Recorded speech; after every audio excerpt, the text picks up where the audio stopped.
A paz do Senhor, meus amados irmãos, amigos, professores da Escola Bíblica Dominical. Chegamos na lição de número 3 e o tema é o crescimento do reino de Deus. 21 de outubro de 2018. Texto áureo está em Lucas, capítulo 17, versículo 21, que diz: Porque eis que o reino de Deus está entre vós. Verdade e prática. O reino de Deus cresce e continuará crescendo até a consumação dos séculos. O tema é sobre o crescimento do reino de Deus. Vamos então fazer uma rápida reflexão sobre o nosso texto áureo, que é um texto áureo que tem um contexto. Então não dá para simplesmente pensá-lo e dialogar ou falar ou discorrer somente e especificamente sobre essa expressão, porque eis que o reino de Deus está entre vós. Vamos ver o contexto? No versículo de número 20, fala então, o tema que a Sociedade Bíblica deu para essa temática é a vinda súbita do reino de Deus. E o contexto está entre os versículos 20 a 37.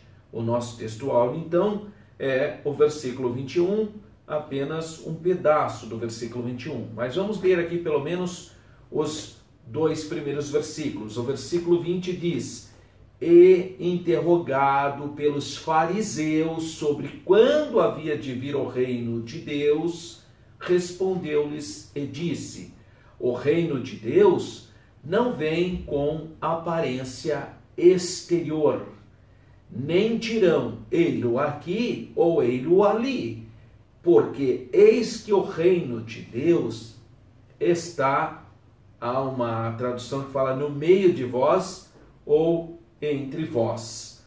Bem, esse texto áureo nosso está falando então da brutalidade desse reino nessa perspectiva, porque os fariseus, esse grupo religioso judaico, eles eram estudantes das Escrituras e eles tinham uma percepção de reino de Deus e que em algum momento esse reino se estabelecia.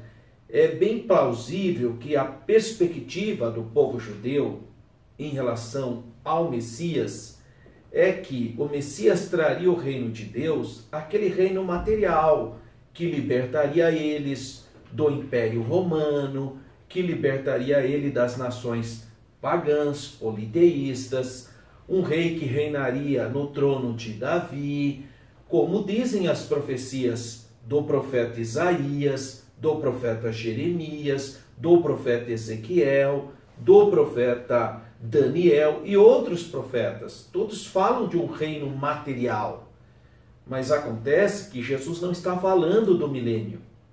E os judeus têm essa percepção de um reino material. Tinham os fariseus, quando questionavam acerca do reino, eles tinham uma percepção do que nós entendemos hoje, conforme registrado em Apocalipse capítulo 20, que é o milênio. Essa era a visão desse reino material, onde o trono de Davi estará firmado em Jerusalém. Jerusalém será a capital do mundo, mas um reino material. Então os fariseus, eles não estão aqui fazendo uma armadilha, querendo pegar Jesus com algum trocadilho de palavras, não é isso. Eles estão expressando a crença deles. Então eles falam aqui, interrogado pelos fariseus sobre quando havia de vir o reino de Deus, porque eles achavam então que o Messias traria então esse reino material de Deus para a humanidade. E Jesus está falando de um reino invisível, um reino sem aparência, o reino espiritual dele que já começa a reinar no coração de quem acolhe. Então, é um reino que os fariseus não estavam preparados para acolher, porque eles estavam esperando simplesmente um reino material, um reino similar àquele que a Bíblia fala no capítulo 20 de Apocalipse, que é o milênio, quando o Senhor Jesus assentará no trono do seu pai Davi e vai reinar 1000 anos na face da terra, tendo por capital a cidade de Jerusalém, que é a atual capital de Israel. Então, essa percepção material das profecias, porque as profecias falam isso mesmo, é o que eles acreditavam. E aí o Senhor Jesus surpreendeu eles, falando: não, o reino de Deus já está entre vós. Aqueles que abriram o coração e acolheram a palavra, o reino espiritual de Deus, já tinha chegado e iniciado. Então, nosso textuário é esse. Jesus respondeu: pois eis que o reino de Deus está entre vós. É o que diz Lucas capítulo 17, versículo 21. A leitura bíblica são os 4 evangelhos sinóticos. Marcos capítulo 4, versículos 30 a 32, Mateus 13, 31 a 33 e Lucas 13, versículos 18 a 19. Quais são os objetivos desta lição especificamente? Primeiro, interpretar as parábolas acerca do reino de Deus. 2, demonstrar a singeleza do início do crescimento do reino de Deus. E terceiro, narrar o perfil dos participantes do reino de Deus. Então, essa lição, a partir de 2 pequenas parábolas, trata do tema principal da mensagem de Jesus, que é sobre o reino que ele veio trazer. Na verdade, as 2 parábolas tratam do crescimento e da expansão do reino de Deus. E mostram então a singeleza desse crescimento, porque é aparentemente uma semente pequena no primeiro exemplo, e no segundo uma porção pequena de fermento, mas que traz efeitos de grande crescimento. Não obstante tais elementos não aparentar grande coisa, tanto a sementinha ser desprezível, a sementinha de mostarda, por ser tão pequenininha, ou o fermento ser tão pequeno, apesar deles não terem aparência, apesar deles serem desprezíveis, eles têm um efeito extraordinário. A sementinha gera uma árvore frondosa, gigante, e o conteúdo do fermento produz crescimento e dá uma dimensão enorme. Então são os exemplos alegóricos que o Senhor Jesus utilizará para falar do crescimento do reino de Deus. Introdução: podemos dizer de alguma forma, todas as parábolas de Jesus, todas as parábolas do Senhor Jesus de alguma maneira apontam para o reino de Deus. Umas de maneira mais explícita, mais clara, e outras de maneira implícita, mais escondida. Alguns, contudo, tratam especificamente do desenvolvimento e do crescimento do reino de Deus, como é o caso da semente da mostarda e do fermento. Os textos abordados nessa lição, então, trazem as parábolas de Jesus, que ele ensinou a respeito do crescimento, da expansão do reino de Deus. Ponto central: o reino de Deus iniciou-se de forma simples, sem importância, desprezível, e vai se agigantando, se expandindo a cada dia. Então, primeiro tema: interpretação das parábolas sobre o reino de Deus. Essas palavras, então, elas falam elas são similares, né? Tanto elas estão em simetria, tanto a da sementinha como a do fermento. Ela então apresenta uma similaridade, por isso que ele usa a expressão de similitude. O mestre utiliza-se então da figura do grão da mostarda a fim de ilustrar o reino de Deus. Então, item 1, a semente de mostarda. Se você tiver a oportunidade de acessar o meu site www.professoralberto.com.br e você baixar a lição, eu coloquei lá a mostarda negra, conhecida como Sinapis nigra. Essa é o exemplo mais claro do tipo de semente que o Senhor Jesus se referia. E lá eu coloquei a foto da florzinha da mostarda, do pé da mostarda, para você conhecer esse tipo de vegetação. A semente de mostarda simboliza de forma proverbial aquilo que é pequeno, aquilo que é desprezível, aquilo que é insignificante. Essa semente é muito pequena, ela é pequenininha, mas quando plantada, cresce e se torna uma hortaliça enorme, talvez a maior das hortaliças. Essa mostarda é de origem egípcia, por isso o nome dela é sinapis, e a encontramos mencionada nos 3 evangelhos, Mateus, Marcos e Lucas. Nosso Senhor utiliza aqui a mostarda negra, a sinapis nigra, uma semente pequena que produz um grande arbusto. Então, se você quiser ver, as fotos estão disponíveis na lição. 2. O contraste. A parábola do grão de mostarda é uma história de contrastes entre um começo aparentemente insignificante e um coração surpreendente entre o oculto hoje e a revelação no futuro. Então, é uma analogia de que a semente é insignificante, mas a hora que ela cresce, ela vira uma grande árvore. O reino de Deus é como essa sementinha de mostarda. O tamanho atual do reino de Deus possui um aspecto insignificante, mas isso não indica, de modo algum, o que ele, em sua consumação, abrangerá. Eu coloquei uma foto do tamanho da sementinha, eu coloquei até uma reguinha para você ter uma ideia, uma dimensão do tamanho das sementinhas de mostarda. 3. As aparências enganam. Todos nós já fomos, em algum momento da nossa vida, enganados pelo que a gente vê. Todos nós já cometemos equívocos por causa do que nós vimos. E muitas vezes o que nós vemos não é a realidade. O Senhor nos ensina aqui a não nos deixarmos levar pela aparência. Até um grande homem de Deus no Antigo Testamento, o profeta Samuel, um homem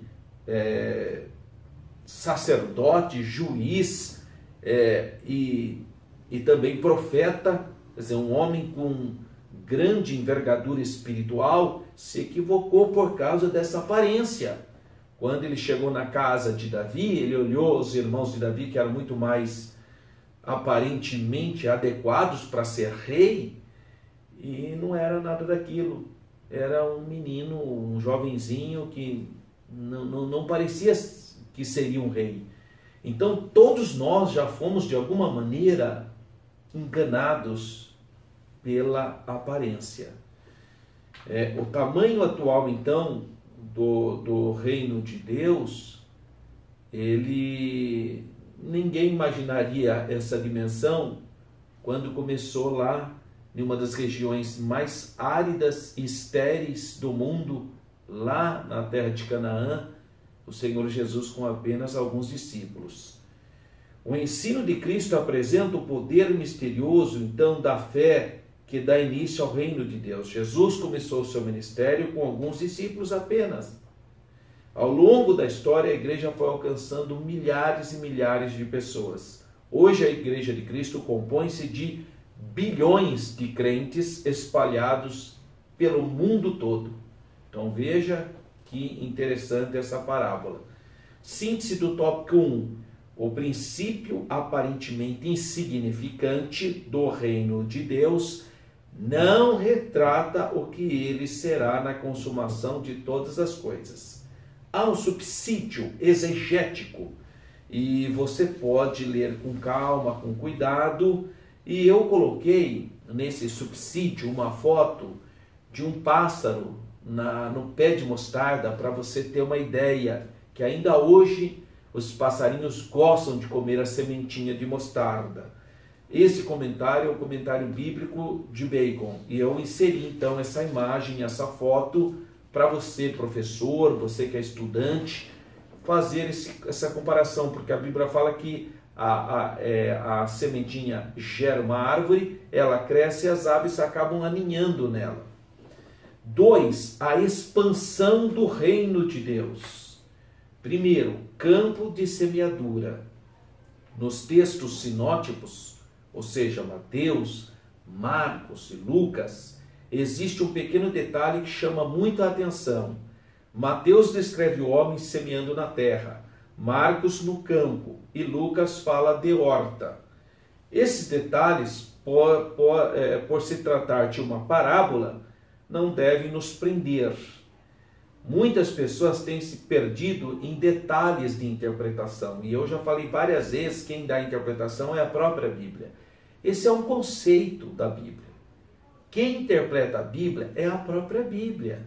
Tá? Tem gente que acha que tem autoridade para interpretar. Não tem. A própria autoridade para interpretar a Bíblia é a própria Bíblia. O campo, sem dúvida alguma, trata-se do mundo. E o mesmo exemplifica as parábolas similares.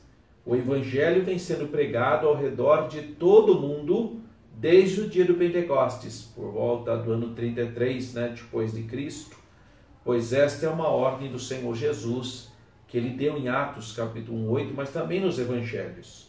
2. Um lugar debaixo da sombra. Então, o arbusto da mostarda, o crescimento dessa hortaliça, retrata que tem cerca de 3 metros de altura, ela no seu apogeu. Seus galhos possuem tamanho suficiente para permitir que os passarinhos venham nela. Venham comer a sementinha, comer os insetos, mas se aninhar também um pássaro de menor tamanho. Essa imagem de uma grande árvore, onde pássaros habitam nos seus galhos e os animais descansam à sua sombra, é uma reminiscência do ensino do Antigo Testamento a respeito dos destinos dos grandes impérios, bem como a ascensão do reino de Deus. Você percebe essas ilustrações apresentadas também no Antigo Testamento. E 3. Não despreze os pequenos começos, ou os começos menores. Se você vê uma coisa pequenininha, você fala, isso aí não vai dar nada. Não pode desprezar, você não sabe, A certeza que Cristo dá a ensinar nessa parábola certamente provocou uma forte conscientização e um enorme encorajamento na igreja, de que coisas insignificantes podem crescer e tornar-se grandes coisas. Uma igreja que estava enfrentando perseguição, lutas, e a parábola é escatológica. Ela lembra e disse o soberano Senhor a respeito do cedro, no qual os pássaros encontrarão abrigo, à sombra dos seus ramos. Também nos desperta para a pergunta levantada pelo profeta Zacarias, em Zacarias 4:10, que diz, quem despreza o dia das coisas pequenas? Então nós não podemos, em hipótese alguma, desprezar as coisas simples. Síntese 2. Síntese do tópico 2. À medida que o Evangelho é pregado e mais pessoas o aceitam, o reino de Deus avança e cresce mais e mais. Há um subsídio bíblico bastante interessante sobre a semente da mostarda, que está no comentário bíblico pentecostal, que você pode ler com calma aí na sua casa, você que está preparando a aula para ministrar. 3. Quem participa do reino de Deus? É uma pergunta. Quem participa do reino de Deus? Todos os autênticos discípulos de Jesus participam do reino de Deus. Todos que nasceram de novo em Cristo. Não basta apenas ser um frequentador de igreja, hein? Não é um fã de Jesus, um que vai lá sem compromisso. É preciso ser discípulo de Jesus. E o tema do discipulado tem sido esquecido em muitos locais. É importante fazer o discipulado, ensinar a pessoa. Foi o que o Senhor Jesus ordenou. Ele, antes de partir, ele falou, ide, ensinai. Ensinar é mais difícil? É mais difícil, mas é o que o Senhor Jesus ensina. É o que Jesus ordena. Ide, ensinai. E depois que ensinou, aí sim você pode batizar. Agora tem gente que faz tudo errado. A pessoa nunca entrou numa igreja, a primeira vez já vai batizando a pessoa, e você está dando banho na pessoa. A pessoa tem que aprender o que significa o batismo, o que significa a sua nova vida com Deus, suas responsabilidades, seus direitos como filho de Deus, co-herdeiro com Cristo. Ele precisa ter noções. Né? Quem tomou uma decisão? Então, quem participa do reino de Deus? Quem tomou uma decisão? Que decisão? De permitir que Cristo transforme a sua vida. Para que possamos participar do reino de Deus, é preciso aceitar o convite. Quem crer e for batizado será salvo, e quem não crer será condenado. Ser discípulo de Cristo significa muito mais que atender um convite a vir à frente de um templo religioso. O texto de Marcos diz: o convite é dirigido a quem quiser, desejar. Isso significa que a soberania divina não violenta o seu livre-arbítrio. Depois de receber o chamado do Espírito Santo, então a nossa decisão é renunciar ao mundanismo. 2. Quem tem uma relação pessoal com Jesus. Então, quem faz parte do reino de Deus? Quem tem comunhão com o seu fundador, com Jesus. E nisso o cristianismo é completamente diferente de qualquer outra religião monoteísta. Os outros monoteísmos, você nunca vai ver um judeu dizendo que tem comunhão com Moisés, que Moisés habita no coração dele, que quando Moisés entrou na vida dele, a vida dele mudou. Isso não existe no judaísmo. Também não existe no islamismo. Você nunca vai ver um muçulmano falar: olha, Maomé mora no meu coração. Quando Maomé entrou na minha vida, isso não existe, porque não pode nessas religiões. No entanto, o cristão pode dizer: Jesus habita no meu coração. Jesus entrou na minha vida. E a Bíblia, o Senhor Jesus diz que quem o aceita, ele e o Pai virá até aquela pessoa e fará morada na pessoa. Glória a Deus. Então, é quem tem uma relação pessoal, tem comunhão, fala com o seu Salvador. E 3, quem tem uma caminhada dinâmica com Cristo. Continua, então, lendo a palavra, se alimentando, cultuando, servindo a Deus na caminhada com o Senhor. O discípulo de Cristo é alguém que vive em mundos cujos valores são invertidos. Os valores desse mundo, a ideologia desse mundo vai contra o cristianismo. E a Bíblia fala que nós temos que resistir ao sistema do mundo. Então o cristão não pode aceitar o modus viventes. Não, ele tem que rejeitar. Então, o mundo quer e cria o relativismo. Tudo é relativo. A Bíblia não fala isso não, a Bíblia fala de verdade absoluta. Jesus é o caminho, a verdade e a vida. E ninguém vem ao Pai senão pelo Senhor Jesus. Então as ideologias do mundo são relativistas, são favoráveis à instituição da iniquidade, mas o cristão tem que dizer não, porque nós somos de Deus, estamos em Cristo e temos uma vida e uma caminhada dinâmica com o nosso Salvador.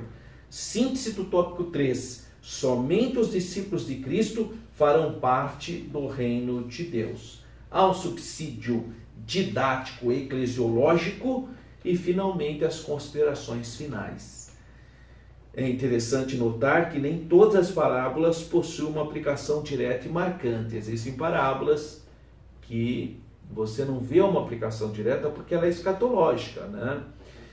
Em muitas delas, o crente precisa contentar-se em deixar que a parábola cumpra o seu objetivo sem que haja uma hermenêutica forçada. Então, essas parábolas que falam, por exemplo, da sementinha, mostra que o reino inicia pequenininho e torna-se uma árvore frondosa. Então, você tem que deixar as coisas acontecerem para compreendê-la. A parábola do grão de mostarda nos apresenta a realidade de que o reino de Deus teve um início insignificante e desde então cresce assustadoramente, graças a Deus. No final dos tempos, ele atingirá todo o universo, que todos nós possamos fazer parte desse glorioso reino que não terá fim, que é esse reino do Senhor Jesus. Primeiro um reino espiritual, mas também haverá um reino milenal e finalmente o reino eterno do nosso Cristo. Que Deus continue abençoando a sua vida. Eu convido você, se tiver a oportunidade, para participar da nossa aula de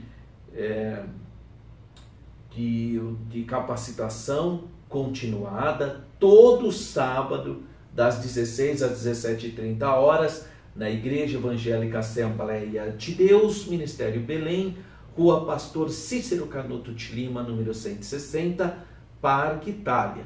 Nosso pastor é o pastor Paulo Freire Costa, que é o pastor presidente da Assembleia de Deus de Campinas. E você é o meu convidado para nós estudarmos de maneira presencial essas aulas tão importantes. Que Deus continue abençoando sua vida. Fique na paz do Senhor.